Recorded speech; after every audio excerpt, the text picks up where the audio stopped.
fala que é Bruno e vou mostrar pra vocês aqui qual é a melhor sensibilidade de DPI para jogar no mobilador. Primeira coisa, você vai em configurações, vai pesquisar aqui velocidade de cursor, ou velocidade do ponteiro, qualquer um, tanto faz.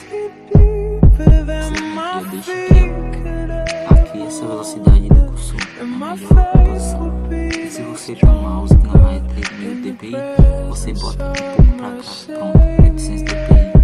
Aí usa aqui, mas quem usar DPI tem que ser aqui, assim. Vai ser 1000 dpi, tá ligado? Agora eu vou entrar no jogo, vou mostrar a sensibilidade pra vocês.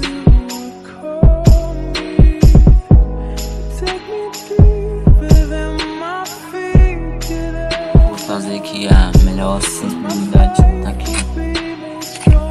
Geral 44, Red Dot 60, mira 2x 75, mira 4x 76, AW0.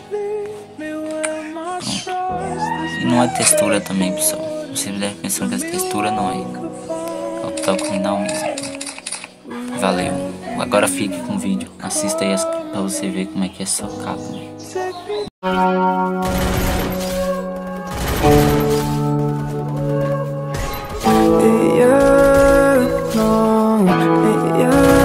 Let me take you to the spotlight. I can take you for the day life. I can take your pain and I. Let me take you to the spotlight. I can take you to the spotlight, spotlight. I can get you out of your damn mind, damn mind. I can get you out of this damn life, damn life. Go back to the store where we had it all, sipping Hennessy, going through it all. I know you don't want love. Now I know you better enough. Heartbroken, yeah, your strings are sprung. They want you, said they were the one. Oh, let me take you to the spotlight. I can take you to the spotlight. I can take away your damn mind.